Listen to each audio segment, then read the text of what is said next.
Good morning, students. Welcome to our English class.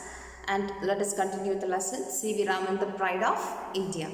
So last week we learned that C.V. Raman got inspired from Compton's discovery. What was Compton's discovery?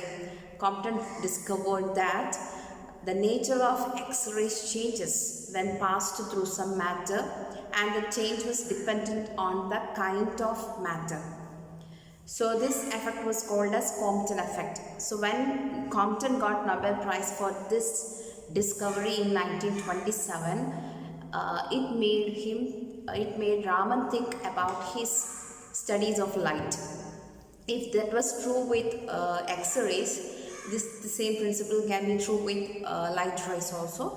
And he continued his experiment, and in 1928, March 16th, he announced his Raman's theory of light to a group of scientists in Bangalore. Later we can see that this discovery was hailed as, or people called this discovery as Raman effect, and he even received in 1930 the Nobel Prize for this discovery. So now let us continue the lesson. And already we learned that he had discovered this Raman effect, or this theory, with the help of low cost equipments. He did not have very sophisticated means advanced equipments were not available. He used very low cost equipments and discovered it. And already we have learned he was born in Tamil Nadu, isn't it? At Tiruchirappalli in Tamil Nadu on November 7th, 1888. And Raman passed his matriculation. He wanted to go abroad for higher studies, but a British doctor, surgeon, okay? A British surgeon said that his health condition was not so good to send him abroad. So he stayed back in India. He continued his graduation, matriculation in Chennai, and he did MA, Master of Arts. MA is Master of Arts.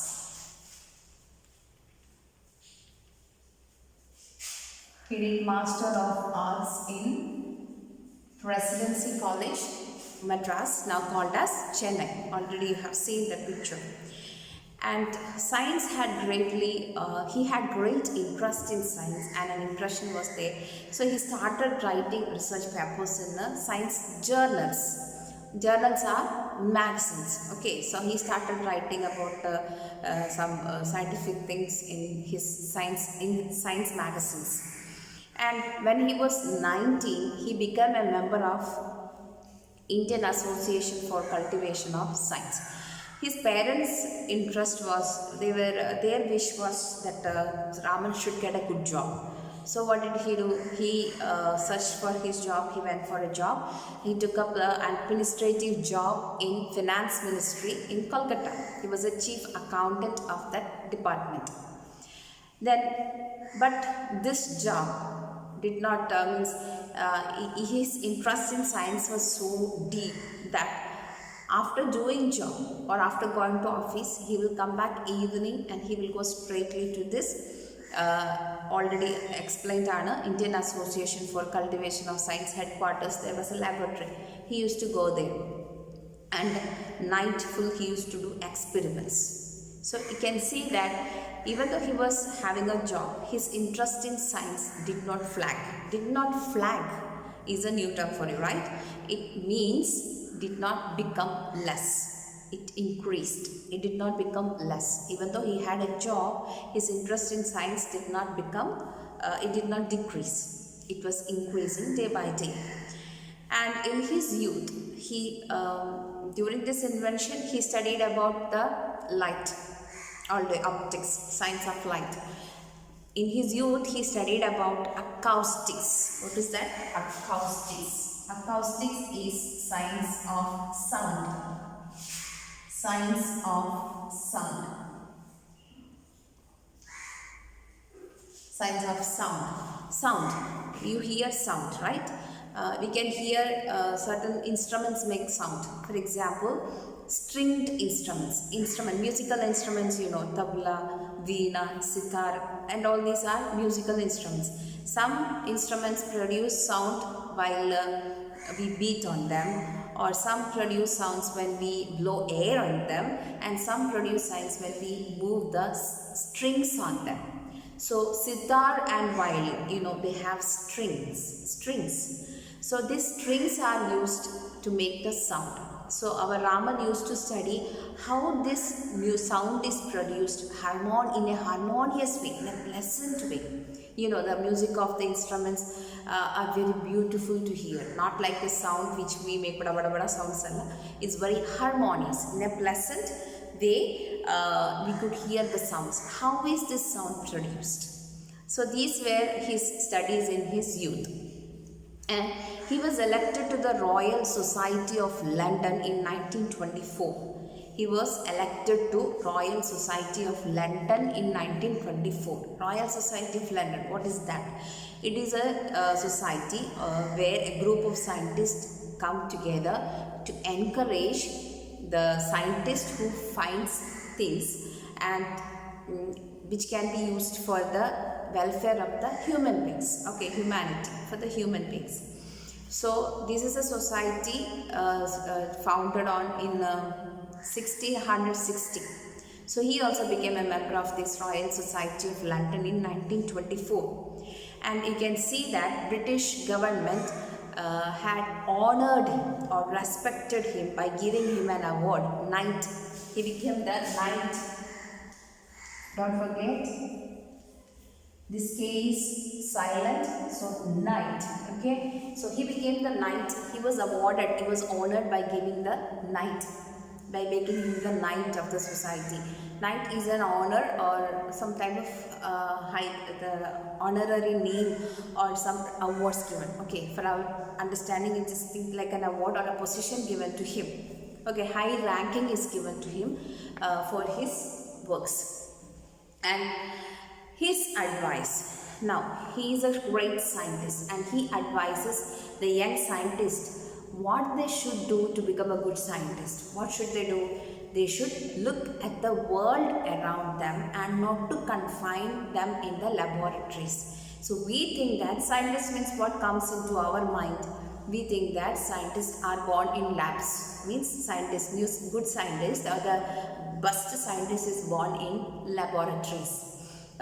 So he says that no, you have to observe the surrounding, you have to look at the world around them, and then don't confine yourself, don't restrict yourself, or don't sit in the lab itself. You cannot find new things. If you want to find out new things, you should look at the world around them. So what was the advice of C.V. Raman to young scientists? Not to look at the world. They should look at the world around them and not to confine themselves to laboratories. Once again, I repeat, what was Raman's advice to young scientists? He advised the young scientists to look around the world and not to confine themselves to the labs or laboratories. And the essence of science, he says that science and inventions and discoveries are formed when we think independently. Essence of science is independent thinking and hard work and not equipment. Equipment means the things that are available in a laboratory. That is not the thing that helps us to find out something. Independent thinking independently. Thinking something you find in the surroundings and thinking about that. Here you can see he studied about the light, he studied about the sound, and he discovered new things. So thinking independently and doing hard work.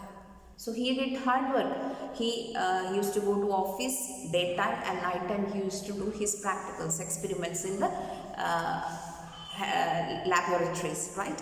So this was his life. So he advised the young scientists to look around the world and not to confine themselves to laboratories. And say the essence of science was independent thinking, hard work, and not equipment or not the labs. If you want to find something new, you should think independently. You should look at the world around. C.V. Raman was the first Indian who studied entirely in India and achieved the Nobel Prize. And he is not only the first, he is first Indian to receive the Nobel Prize after studying in India itself. Not only that, he was the first Asian and first non-white to receive Nobel Prize. That are the credits that goes to C.V. Raman, the first Asian to receive the Nobel Prize, first non-white to receive this Nobel Prize. He passed away. Passed away means died. On November 21, 1970. But his memories are still with us. His memories are still with us.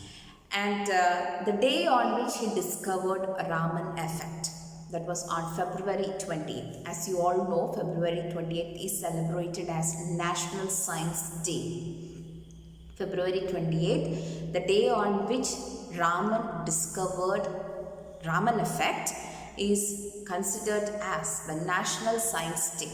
So in India it is celebrated as a National Science Day to commemorate, to remember his achievements of in physics. Okay, to remember his C.V. Raman's achievements.